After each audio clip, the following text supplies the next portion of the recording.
Alhamdulillahirabbil alamin, kawan-kawan yang berbahagia. Pada malam hari ini kita dipertemukan kembali oleh Allah Subhanahu wa taala setelah sepekan ya. Nah, pada malam hari ini kawan-kawan sharing kita terkait dengan ibadah. Sebagaimana dasar dari ibadah itu adalah inna sholati wa nusuki wa mahyaya wa mamati lillahi rabbil alamin. Bahwa sesungguhnya sholatku, ibadahku, hidupku dan matiku itu hanyalah untuk Allah Subhanahu wa taala. Jadi dasar ibadah ini yang artinya segala aktivitas kita itu senantiasa berlandaskan kepada Allah Subhanahu wa taala. Sehingga kehidupan kita itu senantiasa dibingkai dengan ibadah. Dan setiap aktivitas itu akan dinilai ibadah manakala ada dua syarat. Yang pertama, akan dinilai ibadah manakala niat kita adalah karena ibadah. Seseorang yang akan mengerjakan sholat, ya niatnya sholat. Seseorang yang akan mengerjakan puasa, niatnya puasa. Seseorang yang niatnya untuk baca Quran, yang akan baca Quran, niatnya baca Quran. Seseorang yang bekerja, niatnya karena ingin menghidupi keluarga, ini juga bagian dari ibadah. Seseorang yang berangkat ke sekolah untuk belajar dan menuntut ilmu, ini juga bagian dari ibadah. Seorang ibu rumah tangga yang di rumah menjalankan peran sebagai seorang ibu, bahkan niatnya juga ibadah. Akan dihitung ibadah oleh Allah Subhanahu wa taala.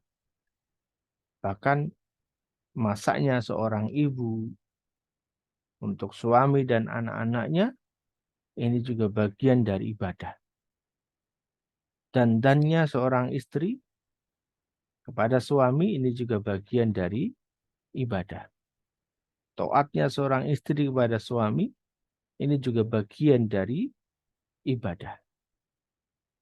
Maka bingkainya dalam setiap aktivitas kita ini haruslah senantiasa diniatkan karena ibadah kepada Allah Subhanahu wa taala. Lalu kolerasinya ibadah dan juga rezeki yang kita terima itu ada di mana? Yang pertama, saya ingin sampaikan begini kawan-kawan. Kita bisa diberikan kesempatan untuk ibadah tanpa ada gangguan, tanpa ada paksaan, tanpa ada pencekalan. Ini adalah sebuah rezeki yang besar dari Allah Subhanahu wa taala. Kita bisa menjalankan sholat di awal waktu, di sepertiga malam terakhir kita bisa bangun, bisa rutin infak subuhnya, sholat duhanya, baca Quran dan aktivitas-aktivitas yang lain, maka ini juga merupakan rezeki dari Allah. Jadi rezeki itu tidak mesti berupa uang ataupun harta. Kita diberikan kesempatan untuk ibadah. Itu adalah rezeki. Dan bahkan kita bisa merasakan nikmatnya ibadah, itu adalah rezeki. Karena ada banyak orang yang mereka ibadah tapi tidak bisa merasakan nikmatnya ibadah. Jadi ini kan kawan ya. Jadi rezeki itu ya bisa berupa apa saja. Bahkan termasuk badan kita yang sehat itu juga merupakan rezeki dari Allah Subhanahu wa taala. Jadi ini kolerasi pertama. ya, yaitu adalah bahwasanya kita bisa menjalankan ibadah saja, ini sudah rezeki. Hanya saja kadang kita merasa bahwa Allah belum ngasih apa-apa nih pada kita. Ya kan? Allah belum ngasih apa-apa. Sehingga apa yang muncul? Ini kolerasi kedua. Sehingga apa yang muncul? Ya Allah, saya sudah ibadah. Ya Allah, saya sudah rutin sholat tahajud, sudah rutin duha, sudah rutin sedekah. Saya sudah ngejalanin semua ikhtiar langit. Tapi kenapa hidup saya masih begini-begini saja? Kenapa utang saya nggak kelar-kelar? Bahkan mungkin malah bertambah dan semakin sulit. Itu karena kita beranggapan bahwa yang bisa mendatangkan rezeki itu disebabkan karena ibadah kita. Padahal no, bukan karena ibadah kita dilimpahkan rezeki oleh Allah. Bukan karena ibadah kita bisa begini, kita bisa begitu. Bukan, no. Sekali lagi kawan-kawan, ibadah kita yaitu untuk Allah. Inna sholati wa nusuki wa mahyaya wa mati lillahi rabbil alamin. Hanya untuk Allah Subhanahu wa taala.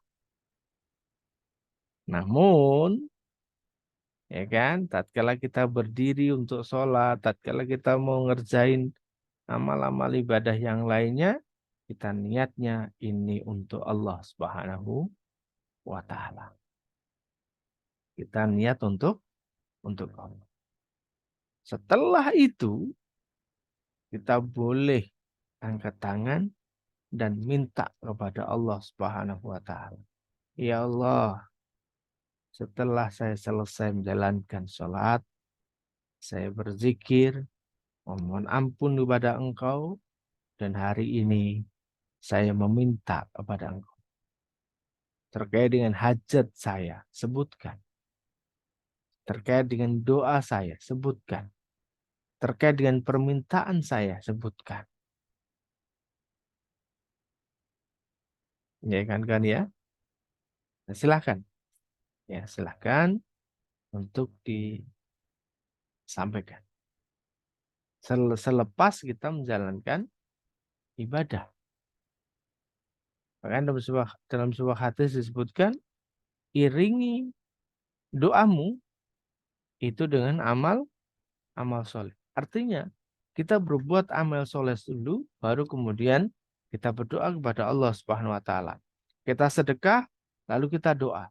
Kita baca Quran, lalu kita doa. Kita sholat, lalu kita doa. Kita puasa, lalu kita doa. Dan seterusnya. Bahkan ketika kita umroh, kita doa. Ketika kita haji, kita doa. Dan seterusnya.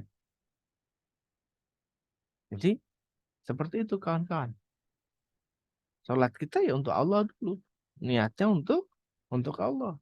Kita sholat tahajud bukan niatnya karena lunas hutang, bukan.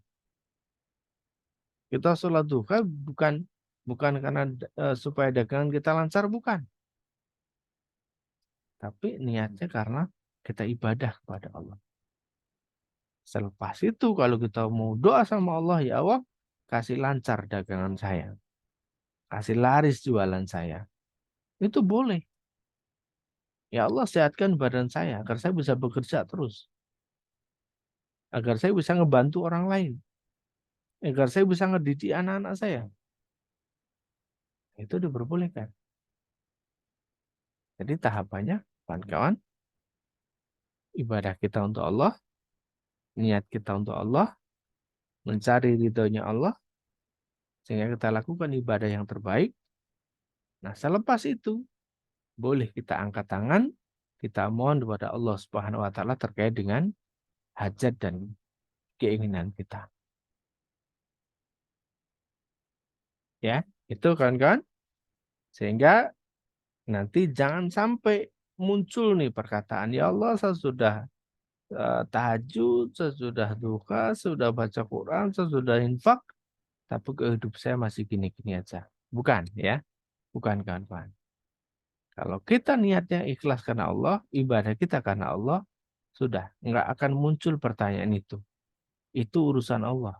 Kita tahajud, setelah itu kita zikir, mohon ampun sama Allah, salawat, doa, udah selesai. Kita udah yakin sama Allah bahwa doa kita udah kita sampaikan. Soal nanti bagaimana Allah ngabulin doa kita, itu kita udah pasrah sama Allah.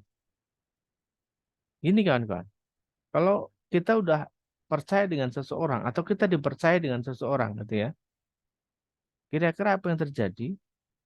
Kita dititipi sesuatu atau kita diminta tolong sesuatu oleh kawan kita, setiap jam kita ditelepon, ditanyain gimana? Kayak apa ya? Kayak merasa nggak nyaman juga kita ya.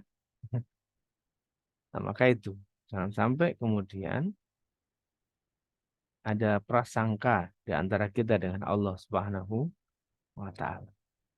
Dikabulin kok dikabulin. Hanya nanti caranya kapan, bagaimana, itu urusan Allah Subhanahu wa taala. Oke, malam hari ini materinya sharing kita adalah terkait dengan ibadah.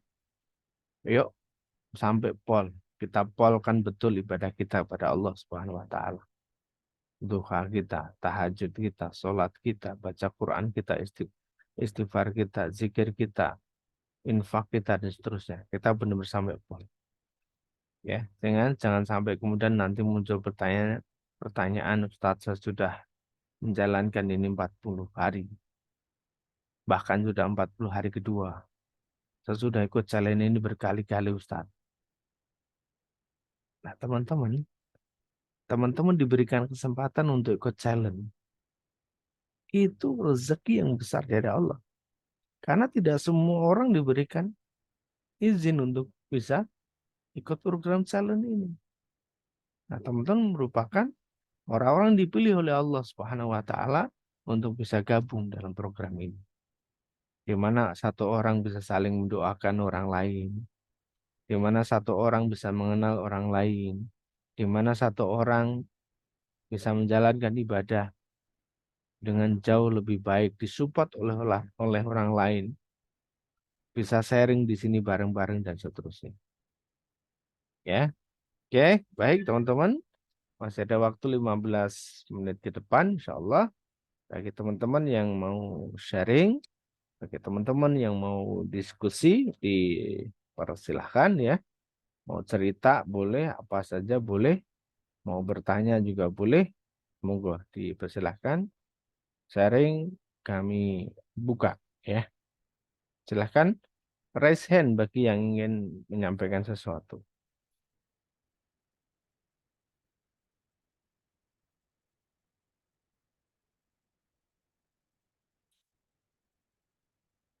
Alhamdulillah malam hari ini ya kawan-kawan yang bisa ikut bergabung yaitu ada Bu Khomeroh Tianingsih, ada Bu Deti juga, ada Bu Eli Susilorini, kemudian ada Bu Engki, ada Eyang, ada juga Bu Gia Andriani, ada juga bergabung malam hari ini Pak Heri Kuryana, Ibu Husnul Khotimah, ada Bu Ismawati, ada juga Bu Izzah ya. Selain itu ada Bapak Mustaqim, ada Ibu Musalamah, ada Bu Rahmawati, Pak Rul Hadi, ada juga Pak Ruli, ada juga Bu Safri Adi ya, ada Bu Sri Harti, ada Bu Suryaningsih, ada juga dari Bu Nuryati Sragen, ada Bu Triwuryanti, dan ada juga dari Bu Warsinem ya. Dan kita didampingi malam hari ini dengan admin Manut Quran dan juga Mbak Emma selaku admin dari program Jalan Manut Quran. Ya, silakan kawan-kawan yang ingin bercerita, sharing, ya masih ada waktu. Dipersilakan terkait dengan ibadahnya.